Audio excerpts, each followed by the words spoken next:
Bonjour, bonsoir, la France entière. Et non. Non, mais bienvenue sur ce podcast musical. Écoutez, bienvenue à tous ceux qui nous écoutent. Et que la curiosité de venir surtout. Ouais, de ouf, parce que vraiment, on se lance dans l'inconnu, dans la nébuleuse. Yes. C'est le nom. Abonnez-vous à Waze. Vous vous demandez pourquoi ce putain de nom de projet Qui s'appelle du coup qui s'appelle... Comment il s'appelle? Pulsar, non? Pulsar, oui. Pulsar. Tout à fait. On sait ce qu'on fait. On est très chaud. Pulsar, pourquoi ce nom? Eh bien écoutez, pour rester dans la DA spatiale, tout ça, on s'était dit que on voulait trouver un nom qui soit en rapport avec l'espace et la galaxie et la musique. Et on s'est renseigné sur le phénomène pulsar, qui est une étoile qui émet en explosant des radiations, comment on dit, rythmées. Donc en fait, voilà. Le cosmos, la musique, les balles-trous, oui, c'est de pair quoi. Enfin, le rythme, tu voulais. Voilà, le rythme, pardon. Le rythme et du coup. B-A-L-T-R-O-U, rythme. Parce que le but du coup de cette émission, ça serait de présenter des morceaux, genre un chacun. Oui. Et le but, ça fait, c'est simplement de découvrir les musiques d'autrui. Tout à fait. Parce que, en fait, voilà, notre consommation de musique actuellement avec les plateformes se fait de manière, encore une fois, très individuelle. Et du coup, il y a un sentiment un peu de. Je pense qu'on est chacun dans sa bulle et tout. T'as dit couille. Il y a un sentiment du coup de. Comment dire, de. Putain, tu me fais chier. Tu m'emmerdes, hein. Il y a un côté du coup individuel, en fait, chacun dans sa bulle et tout. Tout à fait. Et il y a aussi une fermeture d'esprit, je trouve. Moi, de mon côté, j'arrive pas à découvrir des sons, donc je pense, si j'étais moi, parce que je suis moi, ouais, vas-y. Et que si je voyais ce podcast qui n'est pas fait par moi, et j'aimerais bien cliquer en mode découvrir des trucs, mais random quoi. Ouais, donc, c'est ça. Être accompagné quoi. C'est même général sur les réseaux, on est souvent. On voit plus les trucs qu'on a déjà vus, en fait, du coup on est moins ouvert à l'altérité. Donc on s'est dit voilà, tiens, on se connaît vu qu'on est frères en fait. Frères, tout à fait. Et le truc c'est que musicalement finalement, est-ce qu'on se connaît tant que ça? Donc l'occasion ça va être de présenter des morceaux de manière assez aléatoire. Oui. Pour justement en fait simplement s'ouvrir et comprendre en fait voilà que on peut partager des trucs en fait. Tout à fait. Voilà. Petite précision également. Premièrement, déjà, on n'a pas les mêmes styles de musique. Qu'écoutes-tu généralement? Généralement, du coup, plus rock, métal, et musique de film, beaucoup, musique de jeux vidéo, musique de pop culture aussi en général, si je puis dire. Moi, de mon côté, on est plus focalisé sur le rap. On doit être à une grosse majorité de rap, disons 70% de rap, et autour, j'écoute du rock, du lofi, beaucoup de lofi, des musiques de films aussi.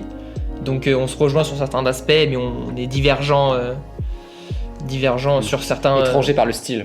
Putain, mais tu sais que j'allais la placer, mais je savais pas le début de la punchline, donc je l'ai pas placé. Ok, voilà, c'est ça. Mais écoutez notre podcast sur les frères Pétou, c'est génial. Oui, c'est... Vraiment, regarde, bonsoir. Achète l'album. Achète l'album, là.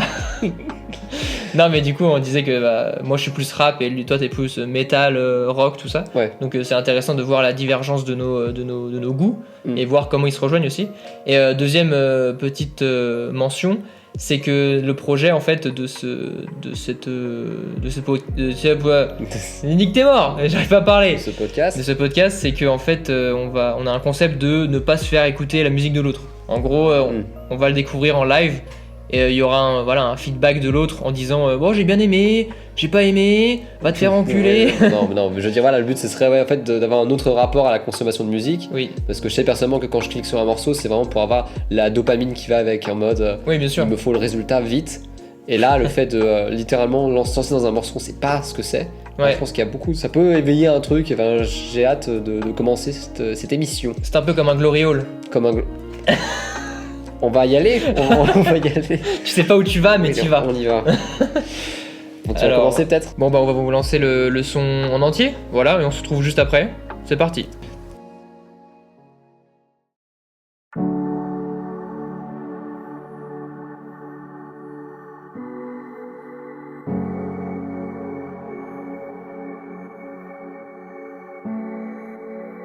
Est-ce que tu sais ce qu'est un homme? Un homme c'est rempli de failles. Il peut encaisser les coups, mais y a des mots qui l'affectent beaucoup plus. Je sais le monde c'est petit, comme se moquer d'un faible ou bien d'un handicapé. Ouais. Ce soir je vais pas faire la fête, je vais sur un banc du quartier. à faire couler la noirceur sur le blanc du papier. Qui pourra dicter nos vies? On fait confiance qu'à nous-mêmes. La politique c'est des règles, attends rien de croire tes rêves. Le monde est en ruine, je préfère remonter la rue et m'arrêter faire des rimes sur un banc du quartier. Pardon maman pour le shit, pardon papa pour la chute. Je voulais faire comme tous les autres, j'avais pas compris que tu m'apprenais le contraire.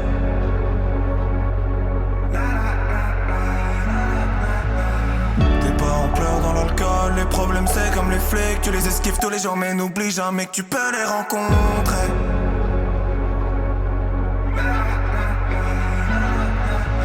De toute façon j'ai qu'une vie, je vais pas m'arrêter là. Moi j'ai vu mon petit frère gravement malade.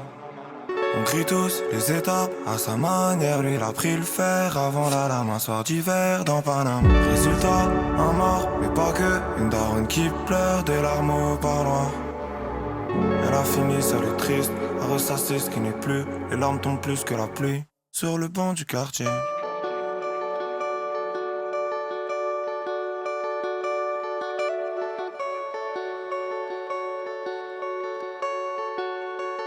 Et quand je regarde l'état du monde, je me sens plus proche de la fin. Donc je vais sur le toit du mien, je vais faire comme si tout allait bien. Alors qu'en vrai c'est l'inverse, en vrai c'est pas la vraie vie. J'ai déjà traversé la peine, non. Maintenant je dois traverser l'averse. J'étais heureux pas plus tard qu'hier. J'avais pas d'argent sur ma cuillère. Sous le ciel j'ai fait un tas de prières. Est-ce que les étoiles sont là pour porter compagnie à tous les enfants lunaires? Et moi j'apprécie la vie que j'ai. Genre de ma précarité sans passer par la criminalité. Rien à faire de vos petites rivalités. J'ai du talent à revendre et de la musicalité. Petit du fond de la classe, attends que les années passent. Et quand la forêt crame, j'attends que la marée passe. Ça me passe au-dessus les crasses, faut pas que mon cœur écrase. Et quand la forêt crame, j'ai trop traîné sur le bas-côté. Du temps perdu mais j'ai pas compté. Petit passe l'hiver à grelotter. Y'a plus de soleil sur le bord d'à côté. J'ai trop traîné sur le bas-côté. Du temps perdu mais j'ai pas compté. Petit passe l'hiver à grelotter. C'est un banc du quartier.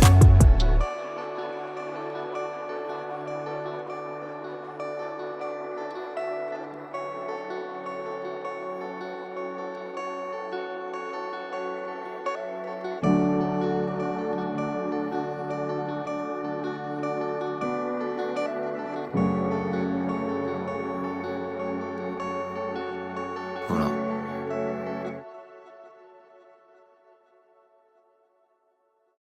Et bien voilà, j'espère que vous avez apprécié ce morceau que moi j'aime beaucoup.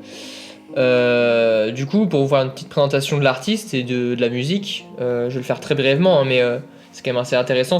Pourquoi ça m'a touché. Déjà, pour commencer sur l'artiste, on est sur Bécart. Si vous le connaissez pas, c'est un rappeur qui vient de Roubaix, qui est donc français, qui a sorti Mira Sierra, un diptyque sur 2 ans, et qui est du coup l'outro de ce projet, et qui est pour moi une super musique de toute sa discographie. Moi, c'est une de mes préférées. Ouais, vraiment, même de Plus fort que l'orage. Ah, plus fort que l'orage. Oui, par là, on arrive à des sommets. Mais ouais. En tout cas, vraiment, si je dois prendre, en fait, Plus fort que l'orage, c'est une entité indépendante. En gros, c'est l'album. Pour moi, c'est global. Enfin, c'est une seule et même chose. Mais si on prend les sons un à un, je trouve que sur un banc du quartier, il est très indépendant. Il peut être indépendant autant que dans un projet. Donc en fait, il remplit plein de cases. Parce que du coup, pour moi, c'est pas une surprise, du coup, parce que je connais Bécart, qui m'avait fait écouter son album du coup Plus fort que l'orage, cet album-là. Et en vrai, il est vraiment sympa. C'est vraiment un album trop cool et très mélancolique. Et je retrouve cette même patte dans ce morceau que tu viens de me faire écouter. De ouf. Et ce qui est ouf, c'est que c'est un morceau qui est avant l'album. Ouais. Et c'est le dernier morceau avant le teasing de l'album qui arrive, quoi. Ouais. Donc en fait, on nous laisse là-dessus, avant le premier album, qui est absolument un chef-d'œuvre, qui d'ailleurs est un chef-d'œuvre pour moi, et que j'aurais aimé en faire une analyse sur YouTube, mais en fait, il a eu une réédition de Plus fort que l'orage 1 an après la sortie. Donc je sais pas si je veux faire cette analyse finalement. Dites-le moi en commentaire. Regardez j'ai fait une miniature déjà de base, bon, vous la voyez à l'écran, mais voilà, dites-moi si vous êtes chaud pour une analyse de Bécart, mais en tout cas, moi c'est un artiste que j'aime beaucoup, qui du coup est voilà, roubaisien, qui fait du rap assez mélancolique, mais qui est quand même super fort en termes de flow. Et moi, j'adore cette distribution qu'il a d'être autant dans l'émotion que dans l'acharnement, tu vois. Ouais. Il est trop fort en flow en fait. Il est trop fort. Certains pourraient dire que c'est un peu Nekfeu, rap de blanc, tout ça. Mais force est de constater qu'il est trop fort, quoi. Ouais, donc c'est incroyable. Et en plus, il a eu son heure de gloire. Enfin, c'est un peu méprisant de dire ça, mais enfin, quand même, c'est vrai. Il a vraiment, depuis 2 ans, là, il a tout explosé niveau chiffres, sans réelle promo ou quoi. C'est arrivé naturellement qu'il a eu vraiment beaucoup de succès, et c'est absolument... c'est flatteur pour lui, et vraiment il le mérite. Parce que c'est le disque d'or récemment, là, ouais. C'est ça, exactement, avec le disque d'or de Plus fort que l'orage. En 2 ans, et Mira Sierra qui du coup est ce diptyque dont j'en parle. C'est son premier album du coup. Lequel? Celui dont tu parles, Mira Sierra. Mira Sierra, c'est un EP. En fait, son premier album c'est Plus fort que l'orage, oui, et il a fait des projets avant qui sont mixtape ou EP. Mais du coup c'est 2 EP. Non, c'est un EP, mais c'est un EP, mais en or. Il a été certifié or avec certainement des sons que vous connaissez si vous connaissez Bécard, mais qui sont Magenta, Un matelas sur le sol et Dehors, qui sont respectivement platine, or et or, je crois, en termes de single. Donc en vrai, il a explosé, mais tu sais pas pourquoi. Il a pas eu de trend TikTok ou quoi, ce qui est absolument notifiable. Enfin, faut le dire, quoi, parce que maintenant tout est TikTok et ça me pète les couilles. Donc en fait, là, c'est un artiste vrai qui a pas eu besoin de se travestir pour des raisons commerciales. Donc c'est absolument... c'est trop cool, c'est vraiment trop cool. Il me rappelle un peu Nekfeu dans l'idée, dans le sens où le jeu des médias c'est pas du tout son truc, même s'il a pas le niveau d'un Nekfeu, parce que lui il a été obligé de faire des interviews Nekfeu à une époque. Ouais, c'est ça, il devait à ce stade là, mais c'est vrai que je trouve que c'est déjà très c'est trop cool, et en plus ça fonctionne parce que je sais qu'autour de moi je vois des gens qui avaient des t-shirts de l'album de la tournée de Bécard arboré. Je pense que des gens il arrive à attirer des gens en fait, et je pense qu'on reste avec lui, Bécard, tu vois, entre guillemets. Pour moi c'est pas un artiste de passage en mode tiens ce morceau est sympa machin. De ouf. David il a cette faculté aussi à accrocher à accrocher parce qu'il arrive à nous émouvoir et tout, quoi. Ouais, de ouf, carrément. Mais moi, pour la petite anecdote, je l'ai découvert sur Brique Rouge, son EP qui était assez introspectif, 18 sons. 18 sons l'EP 18 sons l'EP, enfin c'est plus une mixtape, tu vois. Ouais. Mais il a une prétention d'album, mais il n'était pas vendu comme un album. Ok. Mais c'est un 18 titres sans feat, hyper introspectif, qui parle de son père, son frère, sa famille, tout ça, et la vie de quartier. Et que du coup il retranscrit aussi dans Mira Sierra, mais d'une autre manière. Et aussi dans Plus fort que l'orage, mais du coup c'est sa force à lui, c'est de peut-être revenir sur des sujets qu'il a déjà parlé, et d'autres qu'il n'a pas parlé, mais de manière très... on s'en lasse pas, quoi. On s'en lasse pas, et du coup c'est pour ça que je pense... sur un banc du quartier, t'as une bonne introduction, c'est une carte de visite, quoi. Du coup c'est pour ça que je vous le fais écouter, c'est qu'en fait il est super intriguant et intéressant, et il arrive à faire transmettre beaucoup d'émotions, de l'espoir, de la rage, de la tristesse aussi avec ses expériences passées. Donc voilà, c'est pour ça que je vous le partage aujourd'hui. Pour aller drastiquement sur la structure du son, on est sur un son de 3 minutes 32 du coup que vous avez écouté, avec 2 minutes sans percussion. On va avoir des couilles pour faire 2 minutes sans percussion, et moi je le note parce que c'est à l'heure où les structures de son sont plus que communes. Maintenant dans le rap, il faut genre avoir...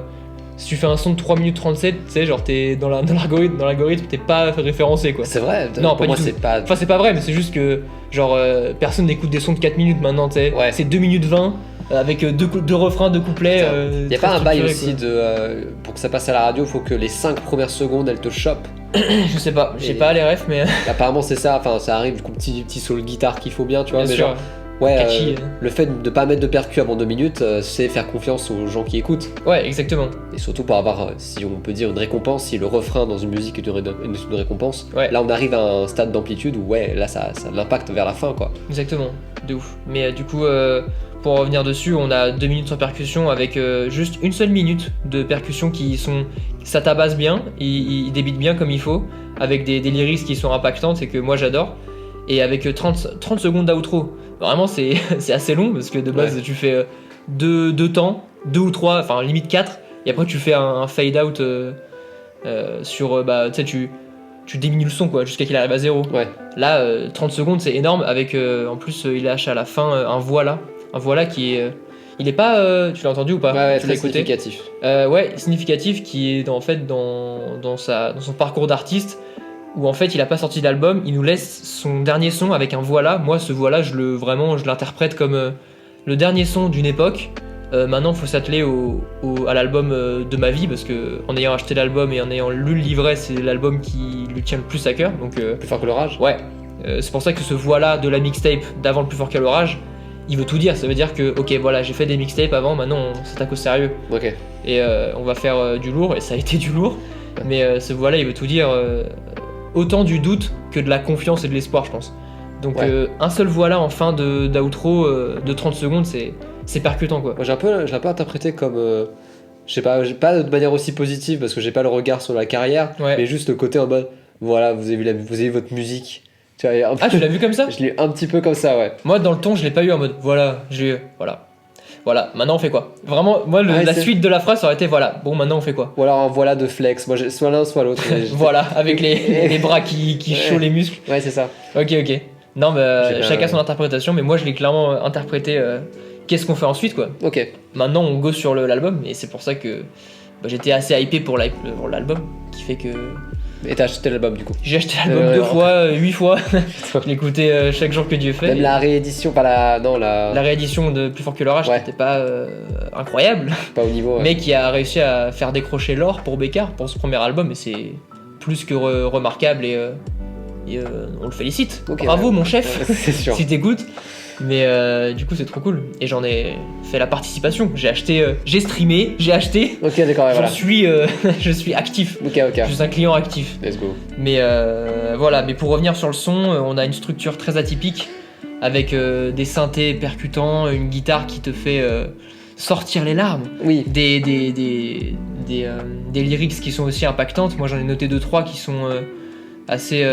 Franchement, elles sont simples, si jamais voilà, je vais les dire, mais elles peuvent paraître simples, mais franchement, avec l'émotion et aussi le contexte dans lequel t'écoutes, parce que chacun a son contexte d'écoute, elles peuvent être impactantes et faire réfléchir. Ça fait cogiter. V'là la gamberge.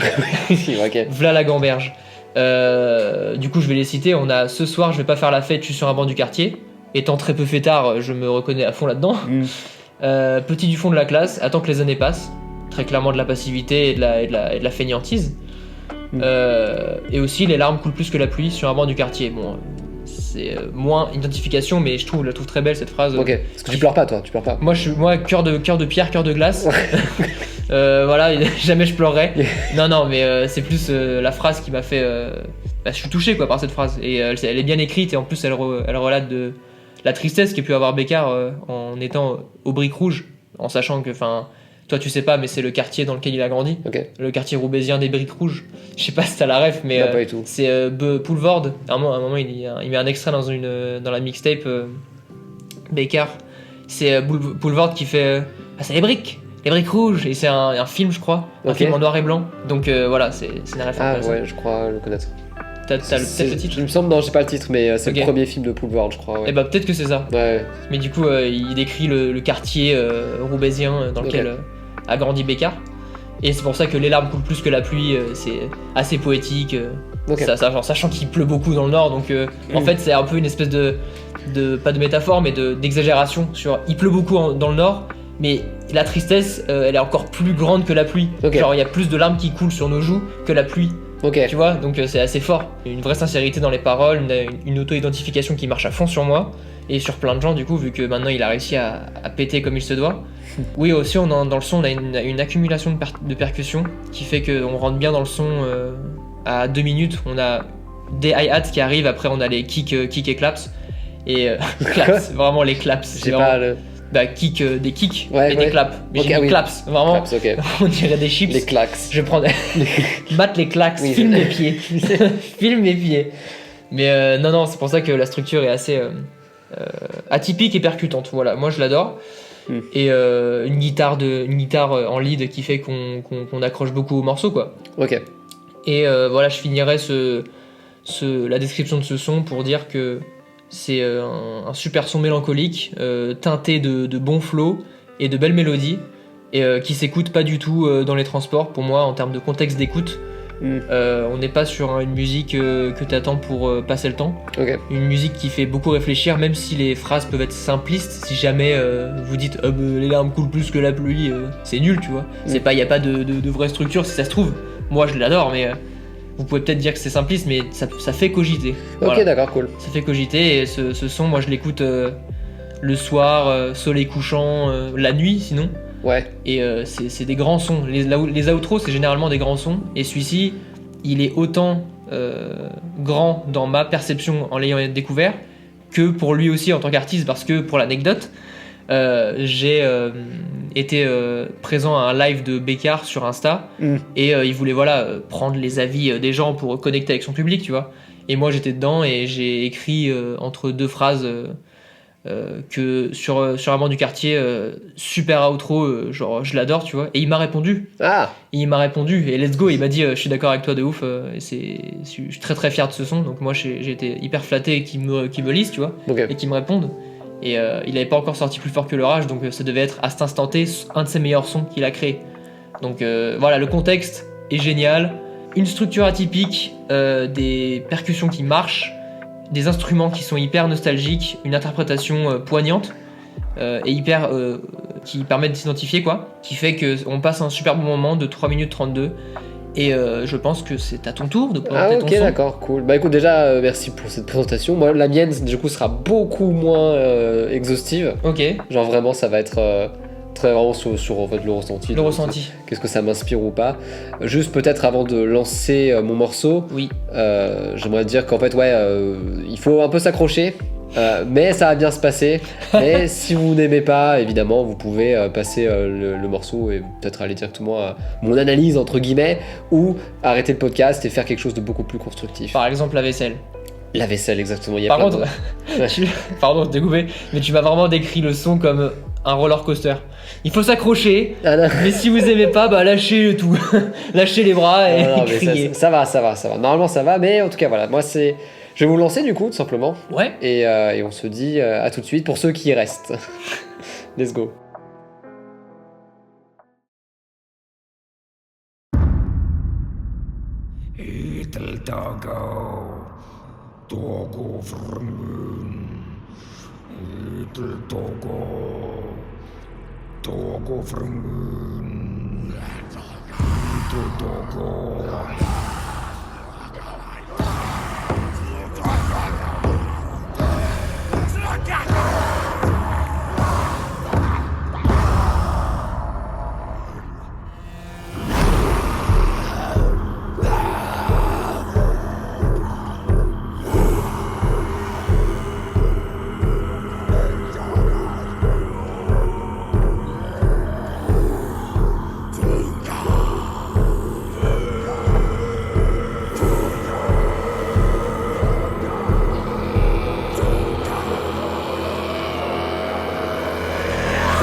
Bon, alors qu'est-ce que t'en as pensé alors?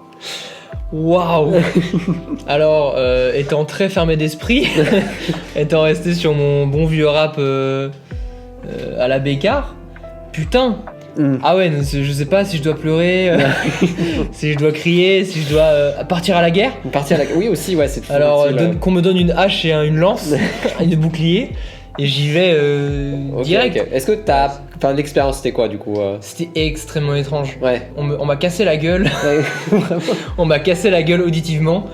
Dans le sens où en fait je savais pas où me raccrocher. Ouais. Vraiment, en fait il y a la structure, j'ai même pas réussi à la capter. Il y a juste eu un moment avec des chorales où c'était très stylé, où t'arrivais à trouver un point de rupture. Très guerrier quoi. Ouais. Très guerrier, je dis ok, what the fuck.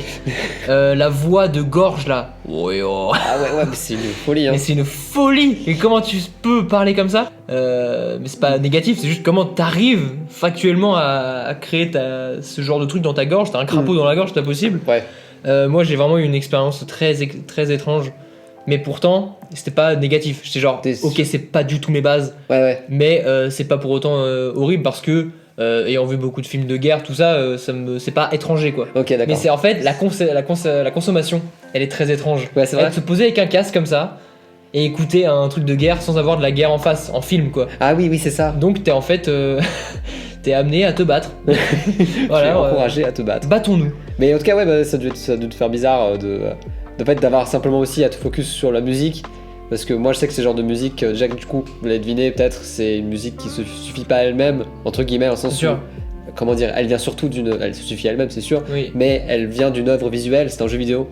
Ah voilà, tu l'avais vu. Attends, est-ce que je peux deviner? Vas-y. Est-ce que c'est un truc que j'ai déjà joué? Non. Est-ce que c'est un truc MMORPG? Meporg? Non, c'est pas un Meporg. Ah putain. C'est un FPS? Non, c'est un jeu narratif type, on peut dire The Last of Us par exemple. Ok. Où tu suis en fait c'est un jeu qui s'appelle Hellblade 2.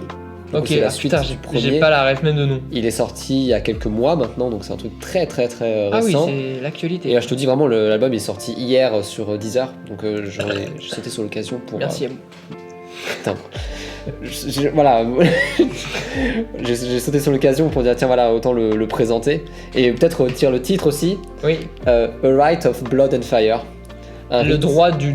Non, right, ok. Un rite de sang et de feu. Voilà, je pense que ça a dû se sentir... Charmant du quartier et le rite du sang et de... On va égorger des moutons, d'accord? Donc voilà, mais du coup peut-être juste pour un petit peu la genèse du jeu. Bien sûr. Du coup c'est la suite d'un premier jeu qui s'appelle Hellblade tout court. Jure la vie de ta mère.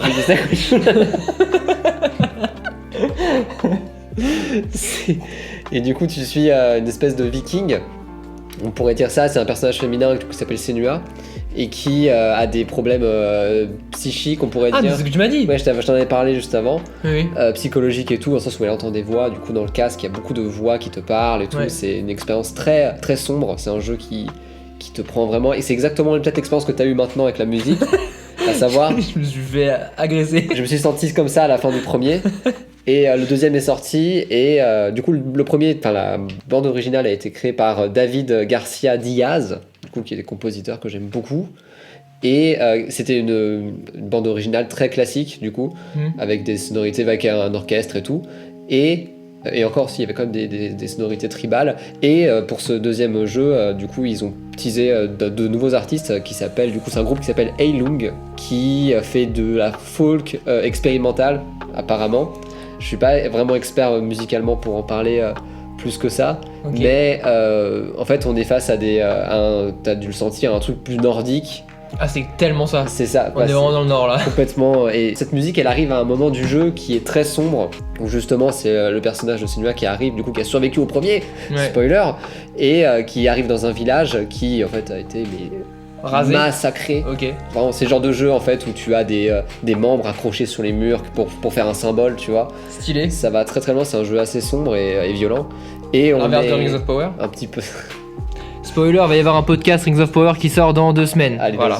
Voilà. Non mais on tease, faut teaser un moment. Et je sais pas si tu te rappelles quand on avait joué à God of War 4, du coup celui sur PlayStation avec Atreus et tout. Oui. Je sais pas si tu vois, à un moment ils affrontent des espèces d'ennemis qui s'appellent des Drogars. Bien sûr. C'est des ennemis classiques, c'est un peu les Zombax. Oui, c'est ça, zombies très humanoïdes. Ouais, niveau 1. Et là, du coup, on est amené à avoir une version qui est beaucoup plus violente et beaucoup plus effrayante. Je pense que je vous encourage à mater peut-être justement l'arrivée de ces méchants dans le jeu. Et en fait, on est amené en fait en tant que personnage à voir du coup déjà il fait nuit. Il y a du feu en fait qui jaillit. Et t'es amené à entrevoir des figures qui sont en train de sacrifier des gens. Enfin, ça va très très loin. Et en termes de violence, voilà, on tourne autour de cette espèce d'arène et on est amené à y rentrer. Et je pense que ça a dû le sentir dans la musique où à un moment la rythmique est plus rapide. Où des fois en fait il y a juste la voix et un gros boom en fait en termes de. Oui, je m'en rappelle. De rythmique. Oui. Et pour moi c'est vraiment le moment où c'est le plus lourd. Et c'est le moment en fait où on est amené à affronter du coup ces ennemis là. La musique du coup a été faite par Heilung, par ce groupe là, et tu me parlais des chorales tout à l'heure. Oui. Bah ça c'est littéralement le compositeur du premier jeu, David Garcia Diaz, qui a du coup mélangé sa composition avec celle du groupe. Qui présente du coup voilà une sonorité très organique et aussi relativement lourde. Enfin, j'ai trouvé ça très. Alors lourd dans quel sens? Lourd pesant ou lourd ça tue? Les deux. Incroyable. C'est pour ça. Parce que pour dire aussi, par exemple, les instruments qu'ils utilisent, j'ai cru voir qu'ils utilisaient aussi des os humains en fait pour faire les percussions aussi. Humains, pas animaux, humains quoi. Aussi animal, d'après cerf, apparemment il y a un peu de cerf. Mais humain pour le côté retranscription. Ouais, voilà, et voilà. Mais du coup, voilà, je voulais juste présenter ce morceau pour vous inviter simplement à écouter l'album. Alors c'est incroyable parce que la disparaît. C'est tellement différent entre ce que j'ai présenté et toi. C'est génial. J'ai beaucoup hésité avant de le mettre parce que je me suis dit merde, est-ce que en fait la différence sera trop grande? Mais c'est génial. Moi j'adore. Et je pense que c'est exactement ce qu'il faut en fait pour illustrer ce première mission. Tout quand qu'il y a des gens ils vont découvrir Bécard et une tribu. Oui c'est ça. Voilà, moi je vous laisse avec ça. Une tribu. Mais ouais. Sans jugement, hein. C'est juste factuellement un truc de tribu quoi. Ouais c'est ça. Mais du coup voilà, c'est ça qui m'avait étonné aussi, c'était une dimension très tribale, mais en même temps assez actuelle entre guillemets, dans le sens où ça n'a pas perdu en force, je trouve. En force de quoi? En force dans le sens où, comment dire, moi je suis habitué au métal, dans le sens où ça tabasse mais avec des instruments électriques.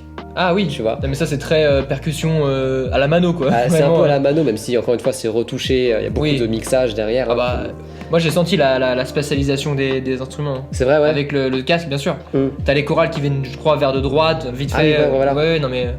il y a une vraie structure quoi. C'est ça, et c'est juste voilà pour finir, peut-être que vous avez peut-être entendu en écoutant, il y a un mot qui revient souvent, c'est Il Tauga. En fait. Oui, ça me dit quelque chose. La fin du mot, oui, il a été souvent. C'est ça. Et j'ai pas réussi à. C'est juste le rite, justement, le rite dont on parle, qui invoque une espèce de géante qui est très très très très flippante dans le jeu. Et pour vous dire en fait que c'est une musique qui est narrative, tout simplement. Donc on est amené encore une fois à entendre ça de loin. On arrive en plein dedans. Et puis ça explose quoi. Donc voilà. Mais je suis désolé de pas être aussi précis musicalement. Et du coup voilà, peut-être que ça t'a fait découvrir un truc. Parce que ça fait découvrir un truc. Mais ça m'a fait découvrir un truc de ouf. C'est juste que je pense pas le réécouter. Ah ça c'est important ça. Ouais. Ça c'est faut être honnête. Hein. Je pense pas le réécouter parce que c'est pas du tout ce que je vais écouter. Parce que moi je suis plus dans l'ambiance tout ça. Enfin l'ambiance. En fait je sais pas comment écouter ça. Ah mais c'est sûr. Comment? Dans quel contexte? C'est pas agréable même quand t'es vraiment dans ton lit. Alors c'est agréable mais c'est juste c'est différent. Enfin dans le sens où Moi, je sais que j'aime beaucoup écouter les musiques quand je suis dans mon lit, par exemple. Oui, bien sûr. Quitte à m'endormir dessus presque. Ouais. Ça, c'est, avec ce genre de musique, tu peux pas t'endormir en fait. Tu vois. Faut te réveiller, quoi. Donc, ça s'écoute, hein. Mais c'est juste, faut savoir écouter. Ouais. Faut savoir être apprécié sur ce genre de bail. Je pense qu'on peut rejoindre, enfin peut-être finir là-dessus en concluant avec les deux morceaux, c'est qu'en fait, niveau structure, je pense que c'est bien de ouf. qu'en fait, que les choses soient, en fait, qu'on arrive moins à les discerner peut-être, Ouais. ou justement, en fait, qu'on soit un peu perdu. Après, moi, je pense qu'il y a beaucoup plus une structure que la tienne. Oui, c'est sûr. Mais en fait, sûr. la fenêtre d'Overton, elle est là, quoi. C'est Mais... une structure de rap. Moi, je me suis un peu éloigné de ça avec sur un banc du quartier. Toi, on est. En fait, tu t'arrives pas à capter s'il y a un couplet, un refrain, Ouais. tu vois. Oui, Et c'est ouais. pas du tout fait pour ça. Oui, c'est Donc, ça. chacun a sa manière d'être différent. Ok. Bon bah voilà, on finira là-dessus. Moi, je finirais juste que ça nous a liés la différence de structure de nos musiques de base, mais c'est nordique. De quoi? Bécard vient du nord Ah et ta musique vient du nord. ouais, bah voilà. C'est très nordique, donc voilà, mettons le nord sur la carte. Vive le putain de Nord. merde. Ah, vive le nord de ouf. Ouais, j'adore le Père Noël. Moi, j'y crois que le dimanche. Donc le dimanche, ok. Ouais. C'est cool. Non mais c'est bien. Mais du coup voilà, bah écoutez, dites-nous ce que vous avez apprécié ou pas dans l'épisode. Dites-nous si vous téléchargez Waze. Waze aussi, je sais pas s'il y a un abonnement du coup. Il n'y a pas d'abonnement. Il y a pas d'abonnement. Ça peut être gratuit. Ok. Et voilà, peut-être qu'on va s'améliorer dans les épisodes suivants. Ouais. Mais je pense qu'on va garder cette DA. Je Oui, pense que ça clairement. va être ça, ça Très va être sympa. authentique à parler des sons, mais qu'on veut, quoi. Ouais, Je peux partir sur le rap, je peux partir sur n'importe quoi d'autre. ouais. Et toi également sur tes styles de musique. Et du coup, attendez-vous à ne pas avoir de vraie structure en termes d'épisodes, quoi. Ah oui, c'est sûr, ouais, carrément. Vraiment. Donc voilà. Mais je pense qu'on sera, voilà, c'est que là on est un petit peu. On a été un peu long, mais en vrai, je pense qu'on est bon là. Ouais, dites-nous si c'est trop long pour vous, si c'est pas assez, ou si vous aurez voulu plus de structure ou quoi. Ouais. On est ouvert aux critiques et on vous retrouve la prochaine fois, soit sur un autre épisode de Pulsar, hashtag Ouais. 2, Mhm. ou alors, là, je l'ai teasé de manière très grossière quand tu parlais, Ouais. du podcast Rings of Power. Rings of Power qui est, si vous ne connaissez pas, je pense que c'est quand même assez connu, mais la série Seigneur des Anneaux qui sort sur Amazon actuellement, la saison 2, et qui en fait, ça fait 1 an qu'on essaie de préparer ce podcast et on veut détruire cette série comme il se doit. Oui, Donc on espère que même si ça n'a pas trop de rapport avec ce podcast-là, vous allez quand même jeter une oreille parce que on a envie d'expier nos péchés en ayant regardé 4 fois cette série, quoi. d'expliquer la série en tant que telle. Ouais, aussi, exactement. Donc voilà, bref, on s'arrête là-dessus. Ouais, tout à fait. Merci encore et on vous dit à très bientôt pour tous ces projets. Exactement. Let's go. Allez, ciao. Ciao les refs.